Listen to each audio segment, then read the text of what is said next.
오죠. 정말 가을이 아주 한가운데 우리를 안아주고 있습니다. 자, 오늘도 하나님 은혜 가운데 거룩한 예배, 은총의 시간이 되기를 간절히 바랍니다.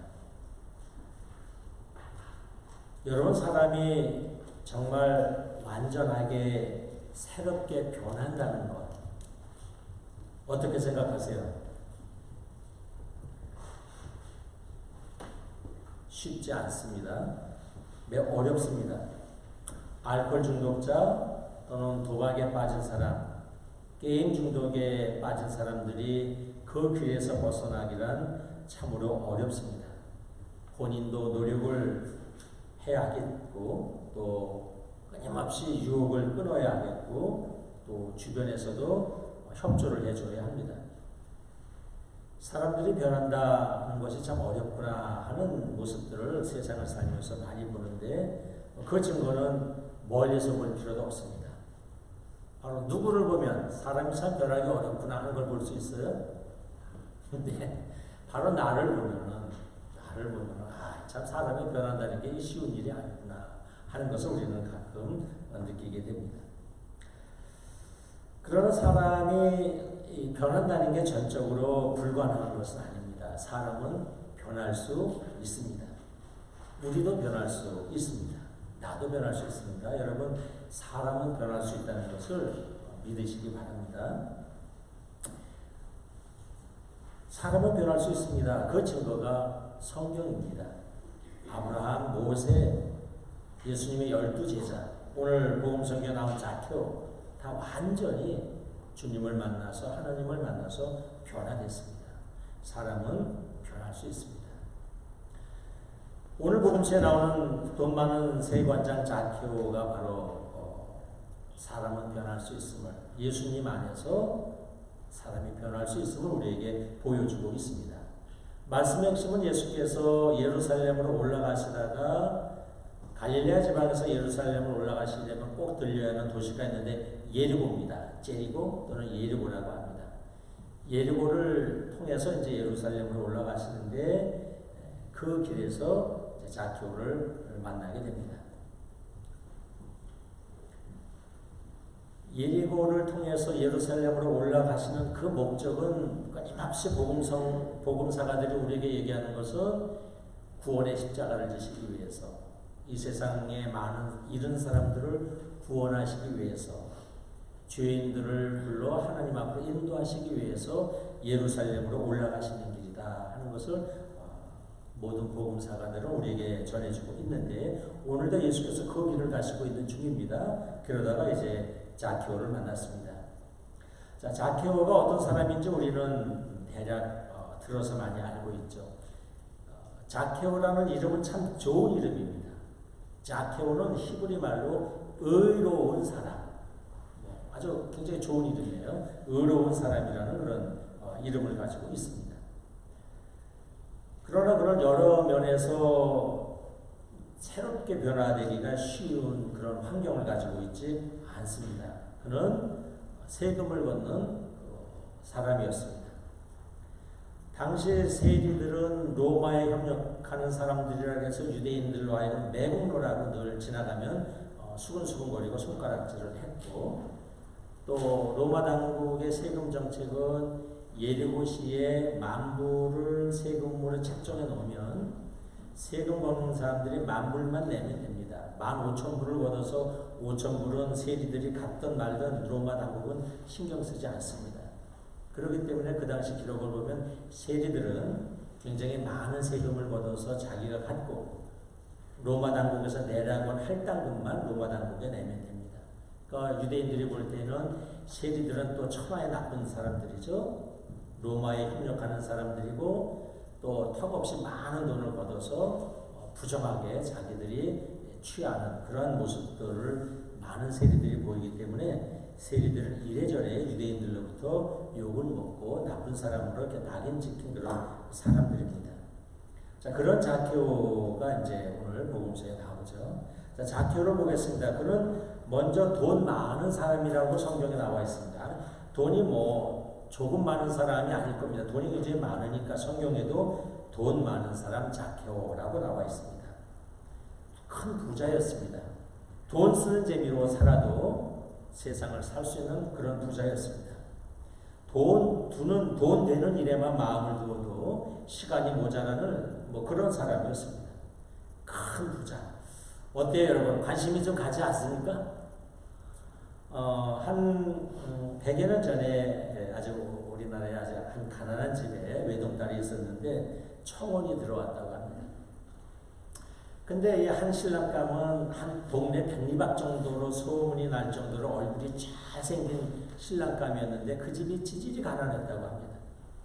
또 한 신랑감에 이제 그 중신이 들어왔는데 그 신랑감은 키도 자케오같이 작고 얼굴은 정말 천하에 못생겨서 백리박까지 못생긴 얼굴이 소문날 정도의 그러한 그 총각이 이제 이야기가 들어왔습니다. 이제 빨리 말을 해줘야, 가타부터 말을 해줘야 할 때가 돼서 부모님이 외동딸을 불러놓고 물어봤다고 하죠. 얘야, 이 신랑감하고 저 신랑감하고 어디가 좋으냐? 외동딸이 이렇게 얘기했다고 합니다. 엄마, 아빠, 살기는 첫째 신랑하고 살고 싶고 먹는 것은 둘째 신랑 쪽으로 가서 먹고 싶습니다. 그렇게 얘기를 하더랍니다. 사는 것은 멋진 신랑, 잘생긴 신랑, 사는 것은 돈 많은 신랑. 여러분, 이 돈이라는 것은 이렇게 어떤 사람을 택하거나 어떤 일을 결정할 때 우리의 결정에 많은 영향을 줍니다. 쉽게 결정하지 못하게 합니다. 어떤 것이 옳은 길인 줄 알면서도 그 길을 쉽게 결정하지 못하는 것이 돈입니다. 그렇기 때문에 이 돈은 우리의 결정을 왜곡되게 하는 일들이 많습니다. 오늘 이 처녀도 돈이 많은 신랑 얘기를 들으면서 일로 갈까 절로 갈까 이제 고민을 하죠. 돈이 이런 것입니다. 또 이런 일도 있었습니다. 한 150년 전에 미국의 아주 청교도 정신이 강했을 때라고 합니다. 그럴 때에 미국의 남부의 한 소도시에 금주 캠페인이 대회가 있었고 거기에 한 여성 강사가 와서 아주 열변을 통해서 그 지역에 있는 많은 금주 그 알코올 중독의 알코올 술을 좋아하는 사람들한테 아주 크게 그 감동을 주는 그 설교를 연설을 했다고 합니다. 그는 그의 그 백민을 잃었습니다. 여러분, 이 도시에서 제일 부자로 사는 사람이 누구입니까? 모든 군중이 그러십니다. 저 술집 주인이요, 술집 사장이요, 얘기를 합니다. 여러분이 우리 동네에서 가장 큰 집에 사는 사람이 누굽니까? 술집 사장이요. 여러분, 이 도시에서 가장 화려하게 옷을 잘 입고 다니는 사람이 누굽니까? 저 술집 사장이요. 이렇게 얘기를 합니다. 아마 그 도시에 있는 대부분의 그 돈들을 다 거기서 빨아가고 있는 것 같습니다. 그러면 그 집으로 가는 그 다 많은 돈이 어디서 나왔습니까? 바로 여러분들에게서 나오지 않았습니까? 자, 이제 지금부터 결단하십시오. 이제 그렇게 큰 결심을 주고 이제 끝났다고 합니다. 한 달 뒤에 그 도시를 갔다가 어떤 멋진 신사를 만났다고 합니다. 멋진 신사가 이 강사를 알아봅니다. 어떻게 여기 오셨습니까? 지난번에 오셔서 아주 멋진 강연을 해주셔서 감사합니다. 제게 은인입니다. 이 강사가 아주 기분이 너무 좋아서 아주 만족스러운 표정으로 물어봅니다. 술을 사 먹지 말라는 저의 강연을 그렇게 기억해 주시니 감사합니다. 제가 은인이라니요. 그러면 제 강연을 듣고 바로 술을 끊으셨군요. 뭐라고 대답해요? 아닙니다. 술집을 차렸습니다. 돈 많이 번다는 얘기를 듣고 제가 술집을 차렸습니다. 그렇게 얘기를 하더랍니다. 이게 돈입니다. 돈은 이렇게 우리의 마음, 우리의 생각, 우리의 결정을 혼돈스럽게 만드는 일들이 이렇게 많습니다. 여러분도 지금까지 살아오면서 이런저런 결정할 때 돈 때문에 망설인 결정들 있지 않으시겠어요? 이 집 갈까 저리 갈까? 이 일을 할까 저 일을 할까? 뭐 이런저런 일을 하면서 이렇게 이 돈 때문에 우리는 우왕좌왕하거나 또는 우물쭈물하거나 이럴 때가 많이 있습니다. 근데 이 자케오는 돈이 많은 사람, 그런 돈 걱정이 필요 없는 돈이 많은 사람이었다 이 얘기입니다. 그런데 그는 돈 너머를 보았습니다. 돈 너머. 돈 되는 일, 돈 쓰는 일로만 세상을 살아도 충분한 사람이었지만 그는 돈 너머를 보았습니다. 돈 너머. 자케오는 또 어떤 사람입니까? 그는 신체에서는 열등감을 가지고 있던 사람입니다. 열등감. 키가 작았습니다. 너무나 키가 작았기에 저기 예수님이 있어서 사람들이 몰려 있었지만 그걸 뚫고 들어갈 수가 없습니다. 키가 작았습니다. 열등감은 참으로 다루기 어렵습니다. 사실 열등감이라는 말이 우리 이 생활 속에 들어온 것은 그렇게 오래지 않습니다. 알프레드 아들러라는 사람이 열등감이라는 말을 심리학에 도입을 하면서 열등감이 우리 생활 속에 생활용어로 많이 들어왔습니다. 알프레드 아들러는 얘기합니다. 열등감이라는 것이 우리의 인생에 영향을 준다. 사람들이 이런저런 노력을 하는 것도 어찌 보면 다 자기의 열등감을 극복하기 위해서, 그래서 사람들이 노력을 하는 것이다. 그래서 알프레드 아들러는 인생을 열등감을 극복해가는 과정이라고 그런 설명을 합니다. 사람들의 인생 스타일이 다른 것도 열등감이 다른 것이요, 열등감을 극복해가려는 그 정도나 이런 것이 다르기 때문이라고 아들러는 얘기합니다. 그러나 사실 그는 심리학적으로 그렇게 얘기하지만 막상 우리가 인생을 살면서 열등감을 만나면 외모나 신체나 집안의 어떤 재력이나 학력 이런 걸 통해서 열등감을 느끼면 우리는 정말 한없이 힘들고 작아지고 약해집니다. 열등감이 들면 끊임없이 나와 다른 사람을 비교합니다. 자존감이 떨어지고 자기를 비하하고 자신감이 없어집니다. 소극적이 되고 사람을 멀리하고 부정적이 됩니다. 아마 자케오도 신체에서 오는 이런 열등감 속에 있었을 것입니다. 그러나 그런 이런 열등감에 있었던 자기 자신을에서 벗어나서 예수님을 만나기 위해서 돌무화과 나무를 올라갑니다.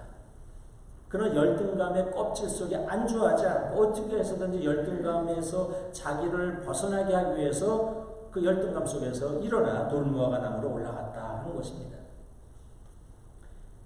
자케오는 또 어떤 사람입니까? 그런 사회적으로 외로움 속에 살았던 사람입니다. 돈은 비록 많았지만 세관장이라는 직책을 가지고 있었지만 어느 누구도 자기를 환영해 주지 않았습니다. 마음 열고 진심으로 나에게 다가오는 사람이 아무도 없었습니다. 유대인들은 로마에 협력을 하는 자라고 매국노 취급을 했고 동족의 돈을 뜯어가는 사람들이라고 사람들은 그를 죄인 취급했고 벌레 보듯이 했습니다. 그는 외로웠습니다. 또 돈을 다루는 일에 부정한 일이 없을 수가 없죠. 그는 양심의 가책을 받았습니다. 이런 사회적인 고립감, 외로움, 신체적인 열등감, 많은 돈에서 오는 그런 어떤 허무감, 이런 것을 느끼고 있던 자케오는 어느 날 예수님이 온다는 소리를 듣고 예수님을 만나기 위해서 돌무화과 나무로 올라가서 거기서 예수님을 만납니다. 자케오요 내려오시오. 예수님이 자케오를 보고 이렇게 얘기를 합니다. 내가 오늘 당신 집에 머물겠어. 그는 얼른 내려와서 예수님을 자기 집으로 모십니다. 그 예수님과 대화하고 이렇게 하면서 이제 아주 놀라운 고백을 합니다. 예수님, 제가 제 재산의 반을 가난한 사람들과 나누어 쓰겠습니다. 그리고 혹시 제가 남을 이 세금을 걷어들이면서 속여 먹은 것이 있다면 4배를 갚겠습니다. 이렇게 얘기합니다. 사실 속여 먹은 거에 4배는 굉장히 많은 액수입니다. 성경을 보면 레위기에 누구의 돈을 속여서 뭘 훔쳤거나 하면은 5분의 1을 덧붙여서 갚아주라 이렇게 되어 있습니다. 동물이었을 경우 소나 양떼를 내가 훔쳐와서 그것이 죽었거나 되돌려줄 수 없을 때는 그때 4배로 갚아라 이런 말이 있습니다. 그러니까 4배로 갚는다는 것은 굉장히 많은 액수를 갚는다는 그런 의미입니다.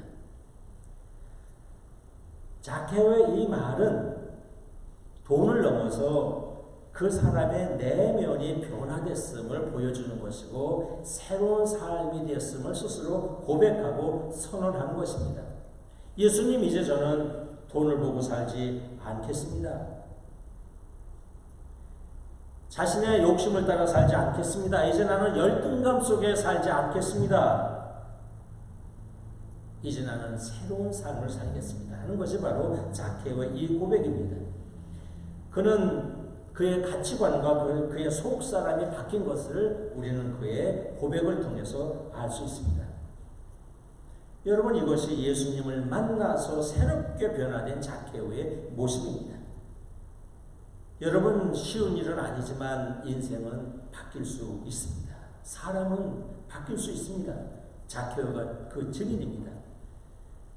그러나 참으로 바뀔 때 그 바뀌는 것은 사람의 의지나 인간의 힘만으로는 되지 않습니다. 우리는 이것이 별로 효력이 없다는 것을 베드로의 장담을 통해서 알 수 있죠. 예수께서 십자가에 달리시기 바로 전날 밤 누가 뭐라 그래도 나는 예수님을 떠나지 않겠습니다. 장담을 했습니다. 예수님이 그 말을 듣고 인간의 마음의 나약함, 허약함을 아시기 때문에 예수께서 베드로야, 네가 그 말을 인간의 마음으로 하는데 인간의 마음은 너무너무 약해서 네가 오늘 밤에 나를 모른다고 3번씩이나 번복할지도 몰라. 이런 말씀을 하십니다.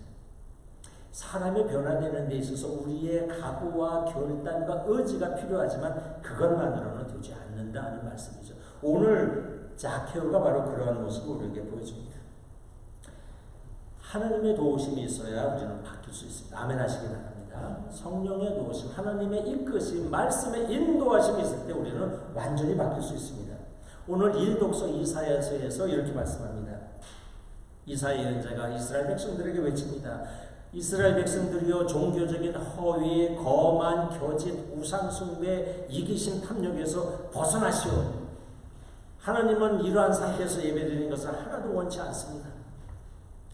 여러분, 이런 것을 다 벗어나서 악한 행실을 다 벗어버리고 이제 바른 삶을 찾아 나서시오.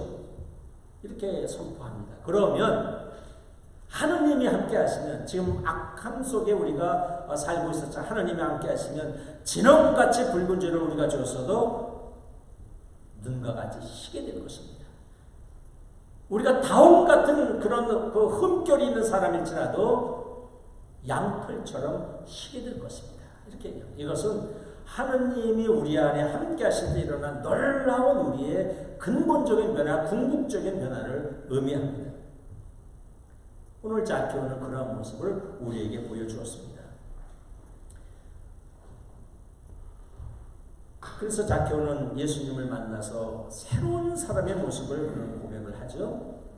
이제 나의 세금 거뒀던 잘못된 그런 관행들, 잘못된 어떤 안 좋은 수법들, 이런 걸 다 고치겠습니다.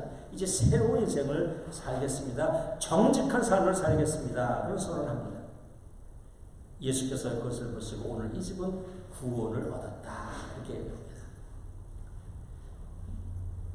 자케오의 이런 그 정직한 삶, 이타적인 삶, 사랑의 삶, 선한 삶, 아름다운 삶을 고백하고 다짐하는 그 위에 예수께서 구원의 은총을 선포해 주셨습니다. 그의 변화에 인을 쳐주신 것입니다. 확증해 주신 것입니다. 그를 받아주신 것입니다. 잃어버린 자를 구원해 주신 것입니다.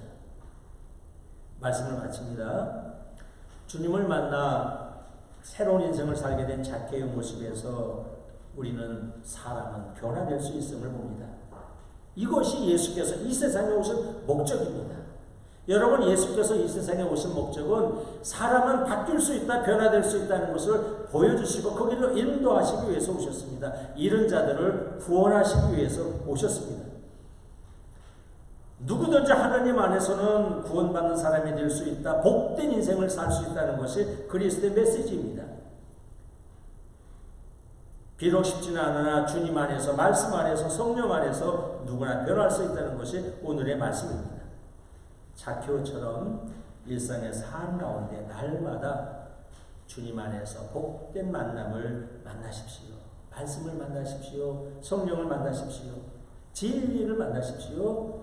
그리고 그 안에서 자키오처럼 기쁨과 새로움과 행복을 찾아가는 구원의 삶을 사는 여러분이 되길 주의 이름으로 축원합니다. 성부와 성자와 성령의 이름으로 말씀드렸습니다.